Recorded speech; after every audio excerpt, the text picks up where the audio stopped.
to be here and great to talk to all of you. I'll just start with a quick round of introductions and tell you about who we are and where we're from and what we do. And then we can jump into what is One Shared World and what is our interdependence movement all about. So my name is Shagun Sethi. I am based in New Delhi, India. I have been with One Shared World since day zero, I like to say, and I've been kind of helping form different groups. It's my greatest honor and privilege to work with the smartest and most motivated people from across the world. It's something that inspires me every single day, and I do it, like I like to say, in my break time.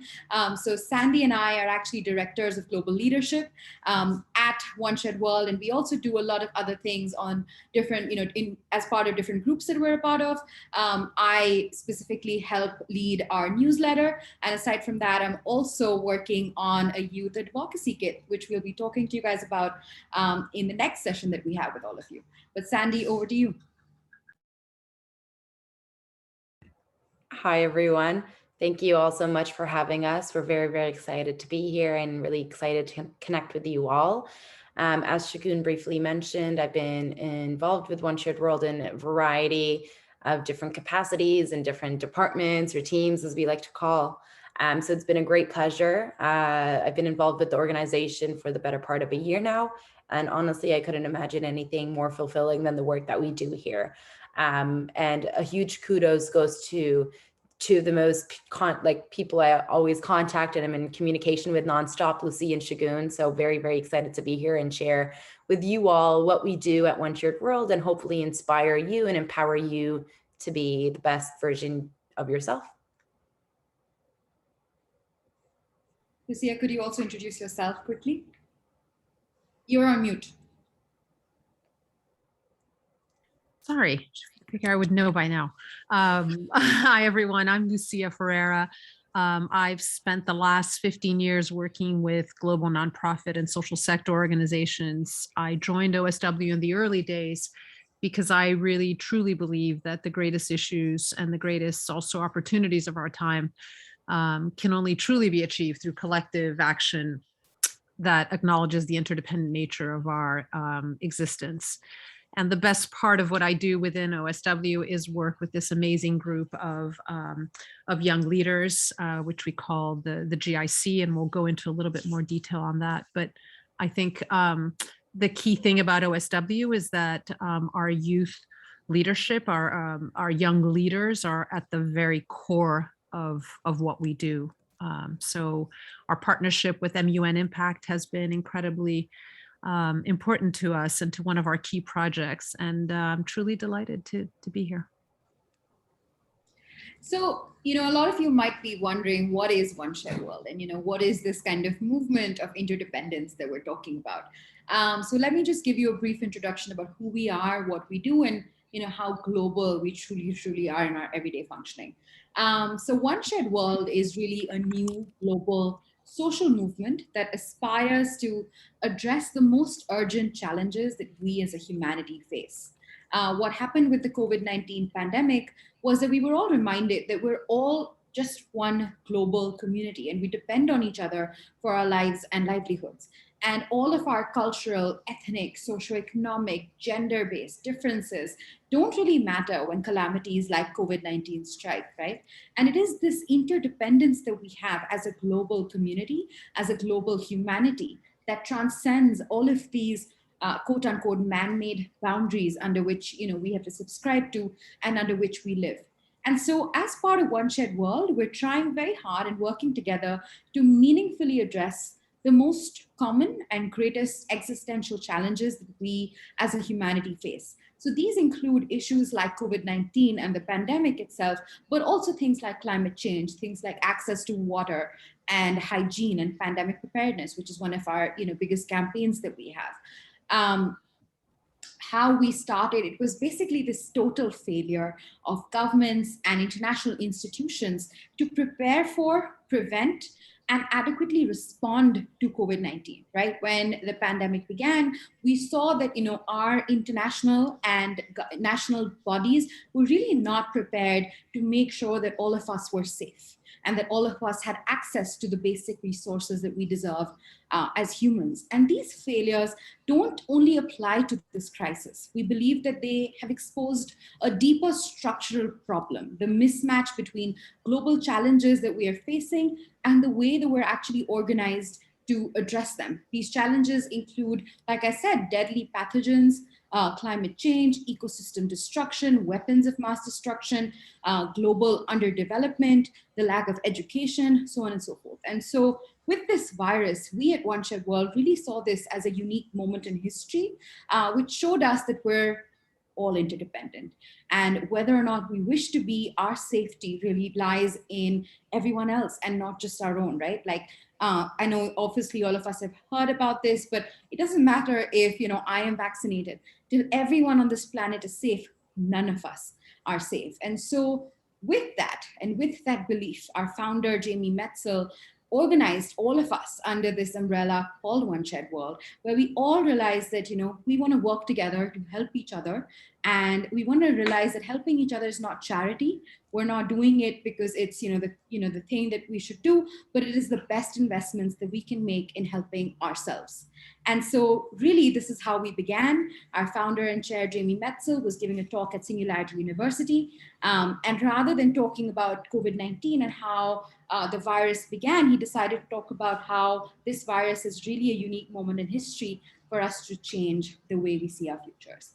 And so with that, we have all gathered and we're working on different campaigns. Sandy will talk to you a bit more about our global Interdependence Coalition, which is really a movement of people across the world. And when we say we're global, we're truly, truly global. Every time we have to get on a call, we're navigating across 13 different time zones and getting people from, all over Asia and Africa and Canada and the United States together just to be on this platform. And you can see that in, even Sandy, Lucia, and I are all on 3 different continents. And so that's a lot to say about who we are and where we come from. But Sandy, over to you to talk about what is the Global Interdependence Coalition and how we're really a youth movement. Thanks so much, Shagun, for that. So you guys all might be wondering, what is the Global Interdependence Coalition?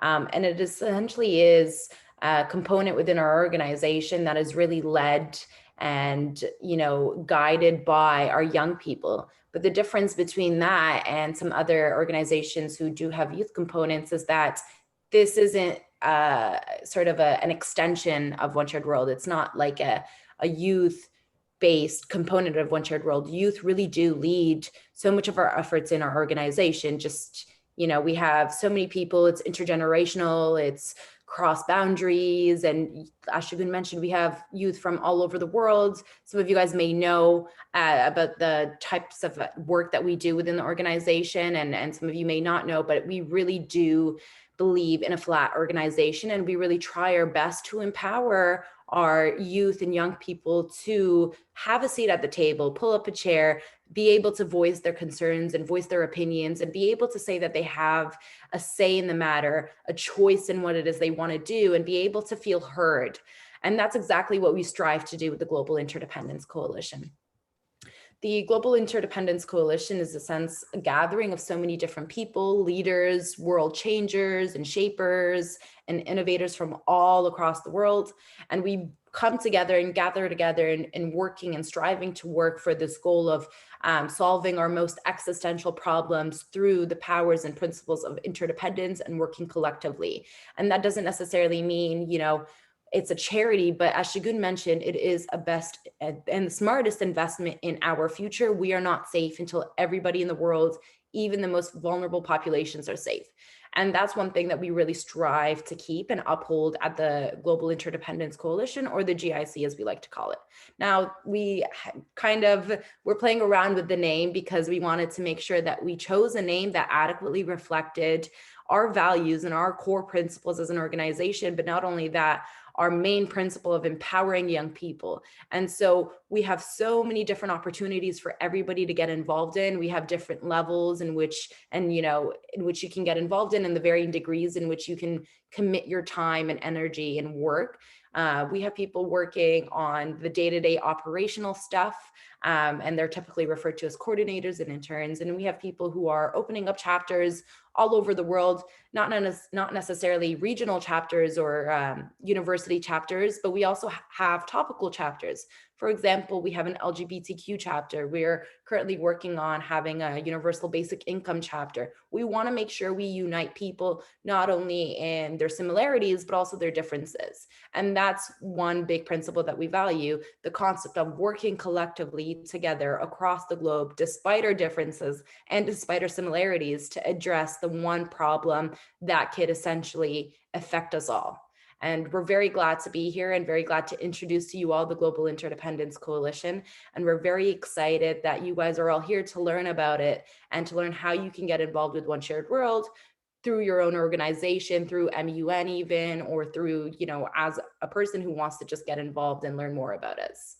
And as always, if you have any questions, and I'm sure many of you might have later on, and we're very happy to go into how you can get involved later on in the Q&A. But over to you, Lucia. Let me unmute. No, I think that was that said basically is a very good explanation of who we are. What I would say is that, or what I would add is just that One Shared World, at One Shared World, our global youth leaders are not a part of the organization. They're at the core of the organization. So there's a lot of room to really have an impact. But more than that, one of the biggest purposes of One Shared World is to change the way we talk and feel and understand how we operate in this world.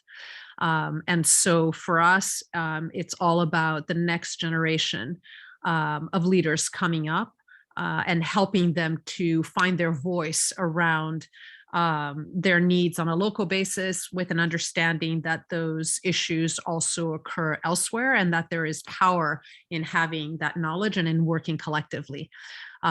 So please let us know if this is something you'd be interested in doing. There are many ways to work with us, as Sandy was saying, but there's also just ways to stay in touch with what we're doing, whether it's our conferences, whether it's debates or activism. So we've put in the link on the chat, and let us know if you have any questions. Yeah, so now we're open to taking questions, just to kind of add one layer to how you can be involved with us. We believe totally in empowering everyone, depending on wherever you come from in the world. It doesn't matter. Your level of engagement doesn't matter. As long as you believe in the cause of interdependence, One Shared World is really the home for you. And so if you're at all interested in joining our movement and joining our coalition, we've got some links in the chat. If anyone has any questions, I'd request the MUN Impact team to help us moderate the Q&A session, and we're happy to take questions. Awesome. Thank you so much for that wonderful, incredible presentation. And thank you for providing such an insight into the work of this amazing initiative. And we're definitely looking forward and hopefully to see more people support this initiative. With that being said, we'll move on to questions. We'll be recognizing the people who have asked the question in the chat box, and you can go ahead and unmute yourselves and ask the question. But if you're not able to do so, you can drop a text and we'll read out the question for you. So we have one question in the chat from Brian, who comes from Mexico. Brian, do you want to go ahead and ask your question?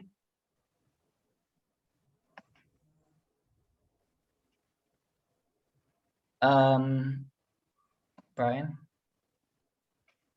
I think that Brian is facing some... Yeah, I could just go in and start to answer this question. People are so divided. Black is white and white is black. How can we bridge the gap? Thank you so much, Brian, for your question. We love to see people from all over the world, so I can see you're from Mexico. We're very, very glad to have you join us at this session. To answer your question, it's a very complex question, but it's very simple at the end of the day. We are not safe until our most vulnerable populations are safe. And we must look past our differences and not to recognize our differences as a way of dividing us, but recognizing our differences as potential solutions or potential contributions to one global solution that will allow us to eventually get over our hurdles of differences and allow us to work together in actually creating one global solution that will better all of us and better all of humanity, and not only humanity, but better the world. You are very correct in that we are so divided. We're divided from ethnicity to nationalism to politics to religion, and to all of that diversity that we have. There is a light that you can see at the end of the tunnel. If everybody contributes to a part of the solution, if everybody gives in 1%, we have a truly global and universal solution that will, make sure everybody is heard and make sure it addresses everybody's problems that they're facing in their own region or locality, but also in the global world. It's sad to say that we are as divided as we are, but it's also recognizing the beauty in our differences and coming together, using our similarities and uniting ourselves for one main cause, and that is our concepts of interdependence. I think that's, sorry, I was just going to say, I think that's also a big part of what we do and why our partnership with NUN Impact is so important to us, because this idea of, in a sense, there is a legacy coming down of separation and in all the ways that Sandy so beautifully described. And that is one we hope the next generation of leaders will decide not to take. And so by bringing these groups together, by being, in a sense, a coalition where there is room for conversation, room for diversity, working together with organizations that reflect that and that can teach us so much, like MUN Impact, is our way of saying these are no longer the ways that we can move forward. These are no longer the ways that we're going to be able to solve the key issues of our time, which really are our survival of our species. So that's a great question, but it goes exactly to the root of what we're trying to do. I think the next, just because I want to answer as many questions as possible, the next question that we have today is, what do you feel has been the most impactful One-Shared-World initiative so far? It's an excellent question, because I think that, one of the most empowering things about what we do is that our work constantly surprises us. And by that, we mean that the kind of things we've achieved in 1 year is just, we would never have imagined that when we started off. And so we started, with having a summit last year, which, we didn't think was going to see so many people, but 1.2 million people from across the world watched the summit, which we had His Holiness the Dalai Lama speak at, we had Eric Sala speak at, we had Mayor Eric Garcetti was at the summit, we had Dr. Tedros from the WHO. And so we had these high profile names trying to break down these complex problems, like you're talking about, color, but also complex problems of inequality, of poverty, of education, of lack of access to resources. And so we had this, venerable lineup of speakers trying to unpack these greatest common challenges. And of course, it was a roaring success with 1.2 million people tuning in. But aside from that, we had some draft language, which we sent to our G20 leaders. And we're very proud to say that in the Riyadh summit last year, our language was adopted by the G20 leaders and was used in this kind of communication that they put out to the world. Aside from that, we've also launched a Washback Campaign, and we all know what water, sanitation, and hygiene is, but we added a twist to it because we were like, water, sanitation, and hygiene is very, very important, but so is pandemic preparedness, right? Because so many of us who are privileged, who have access to resources. Of course, we've all been affected by the pandemic, but some of us have been affected much more disproportionately than others. And so we at One-Shared-World believe that adding the PAP to the wash was essential. And so with our Washback campaign, not only have we had conversations with Dr. Tedros and his office and the India Sanitation Coalition and the debates that we had with MUN Impact early this year, but we've also drafted a resolution which we're ready to present at our summit this year, which is on 23rd of September, but also trying to present that at the UN. And so when I say that, our work has constantly surprised us, it is because, we started with good intentions, and none of us, for example, have ever seen each other and met each other in our lives. But we've kind of come together for this goal, and we're all working towards it. So I think that our biggest success is not these, milestones which are tangible, but it's the intangible part, where we have people who are so multicultural, who are so divided based on countries and time zones and colors and genders, but we all come together for one goal. And I think at the end of the day, that's the greatest success any of us can have, right? That we all believe and we unite for something that truly, truly inspires all of us. I think that, I would say, would be the greatest success for us, that we're able to inspire a generation of young leaders who truly believe in creating a better world and are taking action to do that every single day. Um, I couldn't have said but it better than myself, Shagun. Exactly. Just to reiterate and reemphasize a specific point. We come from all over the world, different time zones, different countries, different ethnicities, religions, culture, color, and we unite each other for one day a week, at least for 1 hour a day, to just hop on a call despite all these differences. So I think that's our most greatest and most impactful initiative that we've had and achieved so far at One Shared World. Just quickly moving on to the next question from Brian. Again, politics has hurt my family. People don't talk to each other anymore because of it. How can I start healing this on a very small scale? First, I'd like to say sorry you're going through that, Brian. Politics is a very, very touchy subject, especially across families and across, different communities and different groups. But I'm going to answer that question with a quote that I love to repeat and say at every engagement I'm speaking at. It's a quote by Albert Einstein, and it's, if I had an hour to solve a problem, I'd spend 55 minutes thinking about the problem and 5 minutes thinking about solutions. Oftentimes we tend to just start thinking about what the solution is when we don't necessarily understand the complex and multifaceted factors that weigh into the problem. Everybody's looking at a problem from their own perspective. Everybody has some sort of tunnel vision when they're looking at a problem. They only see the part of the problem that impacts them directly or impacts somebody close to them, or something relative to their journey in life. When we start to have these conversations, oftentimes they are difficult conversations because of our differences in opinions and differences in values. But when we start to have these conversations about what the problem is, when we start to understand and be empathetic towards other people's perspectives and towards their positions in life or positions pertaining to that specific problem, we start to understand their reasoning and their behavior towards it.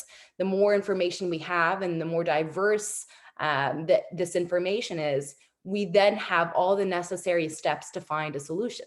So rather than, jumping straight into looking for a solution, if you have an hour to think about a problem, spend 55 minutes of your time thinking about the problem.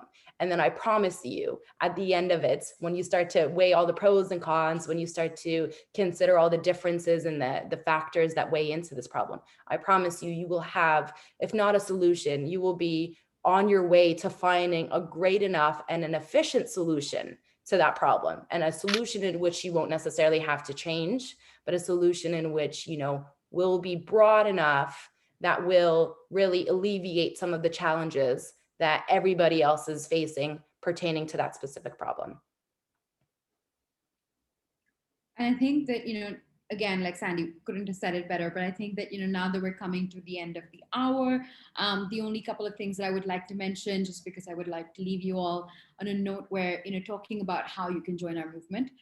So our movement is, like we said earlier, very, very inclusive, and our doors and windows and walls and everything is open, and we want everyone from everywhere in the world, wherever you are, whoever you are, whatever you do, whether you're in high school, whether you're doing a post-graduation, it doesn't matter to us at all. As long as you believe in the cause of interdependence and you want to be part of something bigger than yourself, please join us for our movement. You can do that by heading to the 2 pages that are, have been in the chat. And there's a Get Involved page where you can apply for a position. And then there's a page where you can sign in to our Declaration of Interdependence. Like we said before, there are various levels of engagement in which people can work with us. We don't care about what kind of time you can commit to us. We don't care about how many hours a week or what you're doing or where you are. All we really, really, truly care about is the fact that you care about, this issue, and then we'll find a way to engage with you. We have programs and movements for you, no matter how much time you can give to us. And so please head to our pages in the chat, and we would love to see you in our meetings going forward. We in fact have a meeting coming up on the 13th of September, where our founder and chair Jamie Metzel would be addressing the Global Interdependence Coalition. And so if that is something that you're interested in, you can put your email IDs in the chat, and Sandy and I would be more than happy to invite you to be part of our family. I was going to say audience, but we don't have an audience at One-Shared.World. And I would also say there's a WashPap session tomorrow with MUN Impact, which is the work that we are doing together. And that is incredibly unique, this youth-led resolution, which is something that has never happened before. So if you're interested in that, please sign up. I think Rita kindly put in the sign up for the WashPap session tomorrow. Right. And please do sign up and learn a little bit more about that. Just to clarify, thank you all for having us. Just to clarify really quickly, the WashPap session is September 5th on the Sunday. Sorry. That's okay. But as always, get in touch with us. The link is right there. Get in touch with us. Feel free to join us on one meeting, or feel free to sign the declaration and stay in touch, with our newsletters and stuff that we will send out if you don't have time to commit, working in the organization on a daily level. But thank you all so much, and a huge kudos, huge shout out for MUN Impact. We're very, very blessed and glad and grateful that you have given us this platform in which we can reach so many other incredible young people, incredible young global people from across the globe who are going through exactly the same issues that we're going through. And we're very glad to work together to find a solution for all of us. Thank you so much, Lucia, Sandy, and Shagun. With that, we'd like to conclude our session for today. Thank you everyone for participating, and please don't forget to check out the other sessions. We now will have to close the Zoom room to start the next session. So thank you everyone. Goodbye. Thanks everyone. Thank you. Please join social hour as well. Link has been circulated. Or could the admin drop the link?